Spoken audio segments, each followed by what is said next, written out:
Audio Jungle। नमस्कार मित्रों, मैं एक बार फिर हाजिर हूँ विभाग राय विभाग बोल के मंच पर। मैं के दीक्षित आज आपको ये बताना चाहता हूँ कि बांदा की धरती में 108 ब्राह्मणों का मंत्रोच्चारण द्वारा संकट मोचन के बगल में नंद कुमार तिवारी जी के द्वारा 108 ब्राह्मणों का एक साथ मंत्रोच्चारण होना, और वो भी वामदेव की धरती में बहुत बड़ा कार्य है। हमने जब वहां का अवलोकन किया और देखा तो हमें लगा ऐसे कार्यक्रम हमने मथुरा, वृंदावन, प्रयागराज, काशी और बड़ी बड़ी जगह मैंने देखा है, परंतु बांदा छोटी जगह में इतना बड़ा कार्यक्रम जहां 1-2 ब्राह्मणों से या 5 ब्राह्मणों से कार्यक्रम कराना बहुत बड़ा हो जाता है, परंतु जहां 108 ब्राह्मण एक साथ मंत्रोच्चारण कर रहे हों, वो कार्यक्रम निश्चित रूप से देखने लायक होता है। सुबह से 2 बजे तक मंत्रोच्चारण का कार्यक्रम होता है 108 ब्राह्मणों द्वारा। इसके बाद दूसरी पाली में भागवत कीर्तन होता है, महिमा कृष्ण की गाई जाती है। ऐसा भव्य कार्यक्रम जिस जगह हो रहा हो वो वास्तव में जगह निश्चित तौर से एक पुनीत है। ऐसी जगह बांदा की जनता को बगैर बुलाए भी जाना चाहिए। ऐसी जगह हिंदू संस्कृति को जिंदा रखने के लिए जाना चाहिए। मैं तो नंद कुमार तिवारी जी का बांदा की जनता की तरफ से आभार व्यक्त करता हूं कि आप हिंदू संस्कृति को जीवित रखे हुए हैं और ऐसे कार्यक्रम बगैर किसी के सहयोग के, बगैर चंदा के आप इतना बड़ा कार्यक्रम संपन्न करवा रहे हैं। निश्चित रूप से आप बधाई के पात्र हैं। जिस तरह से यह कार्यक्रम संचालन हो रहा है, पता नहीं चल रहा संकट मोचन भगवान किन किन को अपना दूत बना करके कैसे कैसे भेज रहे हैं और सहयोग लोग कर रहे हैं, और वो सहयोग गुप्त दान है। सबसे बड़ी बात यह है, और लोग 100, 200, 400 रुपया गुप्त दान नहीं कर रहे हैं, इतनी बड़ी रकम गुप्त दान लोग कर रहे हैं जिसका हम खुलासा नहीं कर सकते। बहुत बड़ी बात है और ऐसा करना चाहिए। क्यों? भारतीय संस्कृति को जिंदा रखने के लिए अगर हम सनातनी लोगों ने ऐसे कार्यक्रमों का सहयोग नहीं किया तो निश्चित तौर से आने वाला समय सनातन धर्म और हमारी हिंदू संस्कृति विलुप्त हो जाएगी। तो मैं बांदा की जनता से पुनः आग्रह करूंगा कि देखिए, मैंने मैं गया वहां और मैंने रिपोर्टिंग की तो मैंने वहां जो देखा वो अद्भुत था। आइए हम आपको भी दिखाते हैं।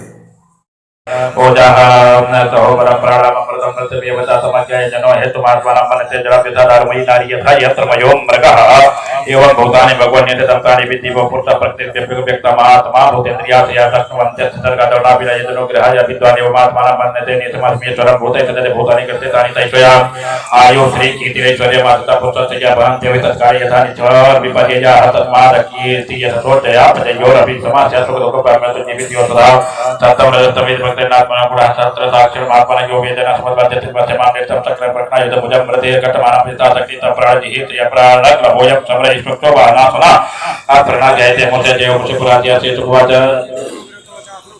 इंद्र प्रथमता तत्कालिकमा कोदिया जयते वज्र प्रथमा प्रकृत विस्मय इंद्रवादे अहोतानो चित्तवति यते मदरे दृष्टि भक्ता सर्वात्मना परम चौतम जगदीश्वर भगवान ताचन माया कोई वैष्णव जन मोहिनीं जन विहाय सुर भाव महापुरुषां कदा खलुद पादाचर्यं यद्रदा सत्पुत्र प्रत्यसवा वासुदेवी भगवती स्वार्वत रामति यस्य भक्ति भगवती हरोनि से चोरी प्रकृतो मतां भोधाओ नके चतुरी खाद कोद कई हिति चुकवाते इति प्रवारा वंडन धर्म जिज्ञासा नपा जो दाते महावीर्या वित्रमेन्द्र वेन्द्र व्रतौ युधापति आपित वर्गम वचा कास्ता यत मरे दमा इंद्र प्रगट घोरम महामहतने मास्य सत बचत वर्गम करम तकर भोमा छेद जगमत एव पतिण तत्परमण देव ध्यान मुक्त मूलाभ्य प्रभव रक्त सर्व सुरासे न पपेता गोता खान व्रतपतिना हत तत्व धर्म अनु अनुभव दैत्य दिपितरा मरो न भोग मेर बसे देली हो बड़ी हो जन सभी काल कल्पादे कटन देव जगत या अतिमात महाकाया अतिमत्ता गिरे गिरिराट पादचारी व पद्भर यदिरान महिम जगत सतमाता वज्रम तथा सहवानम महाप्राण महावीर महासर्वैवद्य परमसगत तमालक्ष्य प्रजापति असुरः कष्टमिति निर्विण्ण चक्रुषो ब्रह्महत्य निकिरणप्य सूर्यद्रणाम आरोदरपदः महापुरुषोन्नत योग माया बलियने से पिता बंदर तत्कुलसिम निष्कंपल भेद विभो उत्कत सिरा तत्व गिरि संग विभो दता पद्य संस्कंदर मातु वेग कंत समांतर परिवर्तमान संपात यथा वदर हर घड़ेना वद हर घड़ेन ज्योत ज्योतिषा महिनी प्राप्त हत्रे तथा चखे हेतु वयो विनेदो गंधर्व चित्त समाधि संग्रह वार्तग्न लिंग संभेद वाना मंत्र मुदा कुस्मैद विवासन संतत स्नेह निष्क्रांत महत्मज्योरिते हरियंदव मधतां सर्वलोकानां लोकं संपदते स्वस्ति श्रीमद्भागवते महापुराणे पारमहंस्यां संगीतायां षष्ठस्कन्धे व्रतबधो नाम द्वादशोत्सवाची राधाकृष्ण चरणार्पणमस्तु कृष्णाय वासुदेवाय हरे परमात्मने प्रणतक्लेशनाशाय गोविन्दाय नमो नमः। प्रणतक्लेशनाशाय गोविन्दाय नमो नमः। ओम नमो भगवते वासुदेवाय त्रयोदशोऽध्यायः श्रीशुकवाच प्रत्यहति श्रेयोलोकाभिलाषं भोजन तपाला यवन् सत्यो विजरा विजरात्ने प्रत्येन्द्रिया देवानि पिते भूतानि दैत्या देवानुगा प्रिय प्रत्यगमोत्तिष्ठानि प्रवेशेन्द्रिया सदा राजवाच ये दर्शयानि प्रत्यहेतो भवतु मिथ्या पुत्र पुराणम इंद्रो महानाद विधोत पापः इदं महाख्यानमस्य पापनं प्रक्षालं तेत पदानु कीर्तनं भक्ति श्रियं दत्त जनानुपरणं महेन्द्र मोक्षं विद्यं मरुतोता भय पठेय व्याख्यान विदं तदा बुधा सर्वतो परमणि परमणि इंद्रियं धन्यं विचित्रं पुत्राद मोचनं पुण्यं प्रत्यनं तथायुतं श्रीमद्भागवते महापुराणे पारमहंस्यां संगीतायां षष्ठस्कन्धे विजयो नाम त्रयोदशोत्सवाची राधाकृष्ण चरणार्पणमस्तु कृष्णाय वासुदेवाय हरे परमात्मने प्रणतक्लेशनाशाय गोविन्दाय नमो नमः। ओम नमो भगवते वासुदेवाय चतुर्दशोऽध्यायः परीक्षितुवाच रजस्तमसुभावत् ब्रह्मणपतः पापनारायणे भगवती कथमासीत् गृहामति देवानां सुदृशत्वानां ऋषीणां चामलात्मनां भक्तिर्मुकुन्द चरणेन प्रणयोपचायि जी ये जो कार्यक्रम हो रहा है जी क्या है और इससे क्या लाभ है समाज को, जी बहुत छोटे शब्दों में सब कुछ बता दीजिए। यह जो है श्रीमद् भागवत अष्टोत्तर ज्ञान यज्ञ है, महायज्ञ है। जैसे कि हमारे घरों में प्रायः पितरों के कल्याणार्थ हम जो है श्रीमद् भागवत जी की कथा सुनते हैं और भागवत जी का मूल पारायण करते हैं, तो हमारे पितृ देवता जो है तृप्त होते हैं और आस्फोटयंती, वो जो है अपने कुल के लिए कल्याण की कामना करते हैं कि हमारे कुल में कोई वैष्णव विरक्त ऐसा हो गया जो हमको जिसने कथा सुना दिया। और फिर जहाँ 108 भागवत जी के पारायण हो जाए, मूल पारायण हो जाए संकट मोचन सरकार की कृपा से, तो इससे समाज का कल्याण, राष्ट्र का कल्याण, नाना प्रकार की जो आधि व्याधि हैं, जैसे अभी वर्तमान में कोरोना ही था, तो इस प्रकार की आधि व्याधियों का, समस्त आधि व्याधियों का शमन होता है ऐसे आयोजनों से। और श्री सीताराम जी की परम कृपा है, जो ये 12 वर्ष से जो है सीताराम जी का पावन अखंड कीर्तन चल रहा है श्री संकट मोचन सरकार जी के सानिध्यता में, उसी का ये पूर्ण प्रभाव है। ये ऐसे बड़े आयोजन वाराणसी, वृंदावन और आपके अयोध्या जी, चित्रकूट में देखने को मिला, लेकिन बांदा की धरती में, बांदा के लोगों का परम सौभाग्य है, अहोभाग्य है कि ऐसी पावन पूर्ण धरती में यह कार्यक्रम हो रहा है।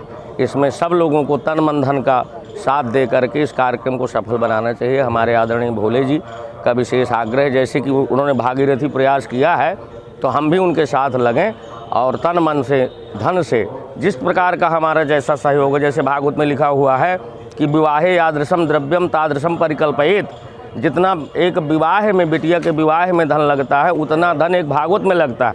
और फिर ये तो 108 श्रीमद् भागवत है, तो विवाहे यादृशम द्रव्यम हैं, तो अगर हम वित्त ना दे पाएँ, वित्तम, तो कम से कम अपना चित्त दें, अपना मन दें, जिसको जैसी सेवा है, तन की, मन की, धन की, किसी भी प्रकार की सेवा करके और हम मानव को अपने कल्याण कर सकते हैं। पंडित जी, ये जो कार्यक्रम हो रहा है इसके बारे में थोड़ा सा पूरी जानकारी दीजिए कि ये कौन सा यज्ञ हो रहा है और इससे क्या लाभ हैं, और ये इतना बड़ा कार्यक्रम संचालन किस तरह हो रहा है?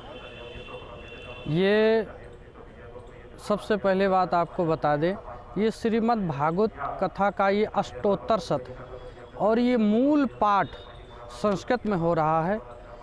इसके 18,000 श्लोकों का सस्वर उच्चारण हो रहा है। इसमें कहा गया है धन्या भागवती वार्ता प्रेत पीड़ा विनाशिनी। ये श्रीमद् भागवत जो कथा है ये प्रेत का भी उद्धार करने वाली है। तो मानो यदि आएँ और दर्शन करें तो उनकी समस्त कामनाओं की पूर्ति होती है। सदा सेव्या श्रीमद् भागवती कथा, इसका सदा सदा श्रवण करना चाहिए। कथा श्रवण का फल मिलता है। कितने ये जो कार्यक्रम हो रहा है, कितने पंडित हैं, एक साथ उच्चारण होता है और क्या है? ये भागवत है, 108 ब्राह्मण बैठे हैं। इसको कहते हैं अष्टोत्तर शत, माने 108 ब्राह्मणों द्वारा पारायण हो रहा है। एक भागवत की महिमा है। और तिरोधाय प्रविष्टोयम श्रीमद् भागवत वतारणम। जब भगवान जाने लगे तो उद्धव जी ने पूछा, हे प्रभु आप चले जाएंगे, हम जैसे जीव का कल्याण कैसे होगा? भगवान बोले हम कहीं नहीं जा रहे, हम केवल भागवत में प्रवेश कर रहे हैं। तो साक्षात ये भागवत भगवान श्री कृष्ण का स्वरूप है। माने भागवत के दर्शन किए आप तो भगवान साक्षात श्री कृष्ण के स्वरूप का दर्शन किए। महाराज जी, ये आप यज्ञ कर रहे हैं, बहुत बड़ा अनुष्ठान हमें लगा है। 108 पंडित बैठे हुए हैं, तो ये जो हो रहा है, कौन सा यज्ञ हो रहा है और इसके करने से क्या फल है और इसको देखने का क्या फल है, ये हम सब जानना चाहते हैं। ये जो हमारे सनातन धर्म की परंपराएं हैं, हिंदू समाज जो हमारा चल रहा है, ये अनुष्ठानों के बल से चल रहा है। ये अनुष्ठान धीरे धीरे लुप्त हो रहे हैं। आजकल तमाम तरह की समस्याएं, तमाम तरह की राजनीतिक समस्याएं चल रही हैं। ये अष्टोत्तर से जैसे वाटर लेवल जो है पानी के तरह जा रहा है, तो धर्म का वाटर लेवल तरह जा रहा है। इसलिए हमारा कोई उद्देश्य नहीं है राष्ट्र के लिए, समाज के लिए, देश के लिए, गौ माता के लिए इसका किसी से रक्षा हो, ये हमारा उद्देश्य है। बांदा की जनता अभी जो भीड़ होनी चाहिए, इतना बड़ा कार्यक्रम है, अभी नहीं आ रही, उनके लिए आप क्या कहेंगे? समाज की सोच इतनी बदल गई है, राजनीतिक में तो भीड़ बढ़ती है और अच्छे काम के लिए, धर्म के लिए भीड़ नहीं बढ़ती। हमें 100 आदमी नहीं चाहिए, अच्छा आदमी एक आदमी आ जाए, हमारा धर्म सुरक्षित रहेगा, व्यवस्थित रहेगा। तो क्या बांदा की जनता से कोई अपील करेंगे? अपील क्या है, जो अच्छे लोग हैं, ये वातावरण जो अपने भागवत के शब्द हैं, ये भगवान कृष्ण ने कहा कि मैं कहीं नहीं रहूँगा, मैं भागवत में रहूँगा। जो हमारे अच्छे धार्मिक लोग हैं वो जानते हैं, वो आते हैं। आपने देखा कैसे ब्राह्मणों ने अपनी बात बताई, कैसे इस कार्यक्रम का व्याख्यान किया गया, कैसे उन्होंने पंडित जी ने बताया कि कैसे यह अद्भुत है। अगर 108 ब्राह्मण एक साथ कार्यक्रम कर रहे हैं, मंत्रोच्चारण कर रहे हैं, तो आसपास किसी भी प्रेत या किसी भी गलत कार्य नहीं हो सकता। ये बहुत बड़ी बात है। इस कार्यक्रम में सभी को जाना चाहिए, सहभागिता करनी चाहिए, ज्यादा से ज्यादा खुलकर सहयोग करना चाहिए। यही मेरी बांदा की जनता से अपील भी है। और संकट मोचन की कृपा आप और हम सब पर बनी रहे। जय हिंद, जय भारत।